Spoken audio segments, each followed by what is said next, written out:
Good afternoon. It is the first weekend in January and it is about 60 degrees right now, and we have finally stopped having rain for a short period. I think for a couple of weeks now we might not get lots and lots of rain. So I am out in the garden surveying what things look like. And there is a lot that has to get done in the next few weeks to get the garden ready for spring. And right now things are pretty sleepy. Not a lot of interesting things going on. A few pretty flowers. The Amistad Salvia, the Atlas Rose has some pretty flowers on it. The Wichita Blue Juniper is looking really good.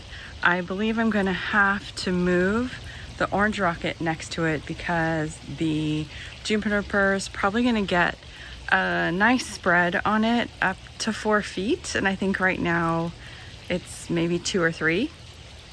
And it will block the Orange Rocket. I am not sure I want to keep the Spirea. Maybe it's not getting enough sun and I should potentially move it into a sunnier position.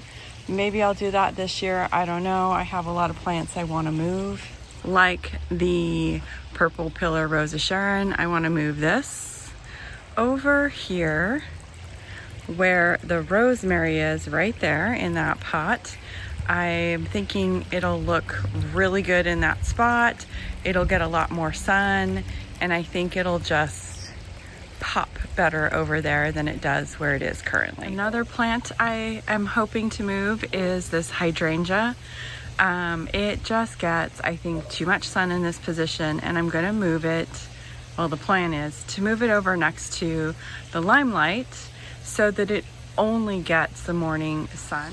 This golden arborvitae is not looking too good. The backside of it's completely burned and dead.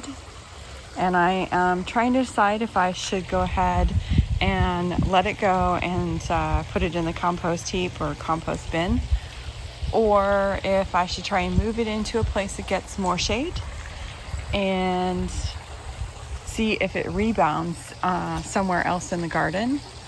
If you have any ideas on what I might want to put here this summer, let me know. I'm curious to hear your thoughts.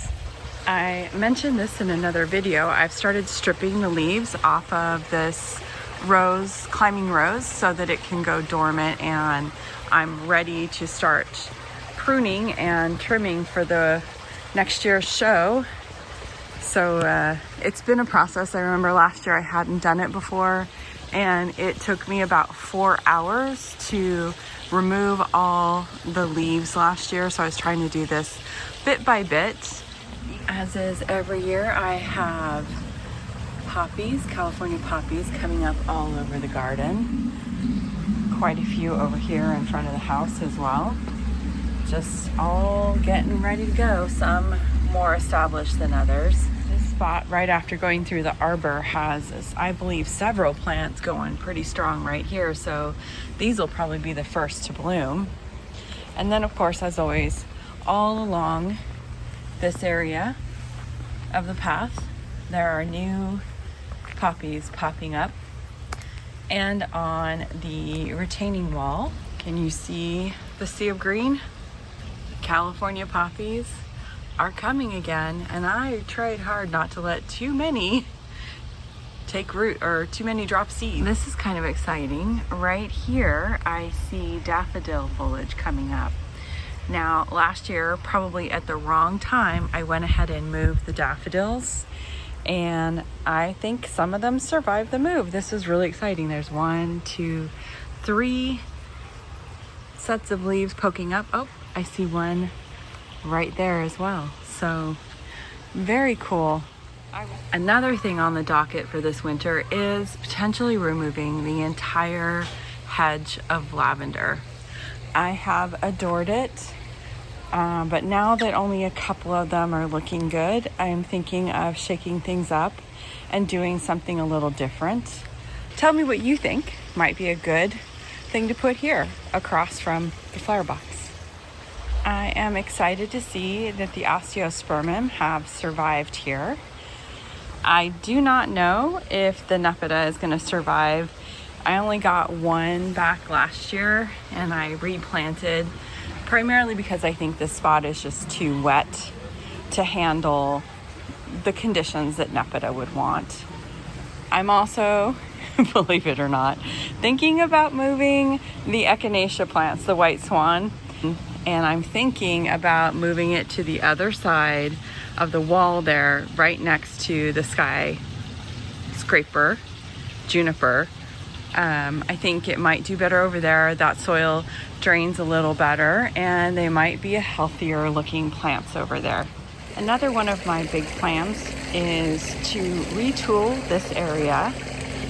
I ordered another of the Vego garden beds and I plan to put them one here and one behind it, because last year I found that the fabric pots, along with my in-ground or raised beds, the watering didn't quite work and some things were too dry and some things were too wet. So I'm going to just do one style of thing, and the only thing that's going to go in a fabric pot is something that wants to be drier, like some of the herbs.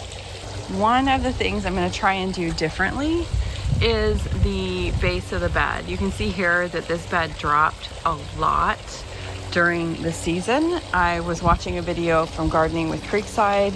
She lined her beds with landscape fabric in order to reduce the amount of, I guess, soil erosion from the bed. So I'm going to try that. That's all I have for you today. Thank you for joining me for my garden journey, and I hope you have a wonderful new year.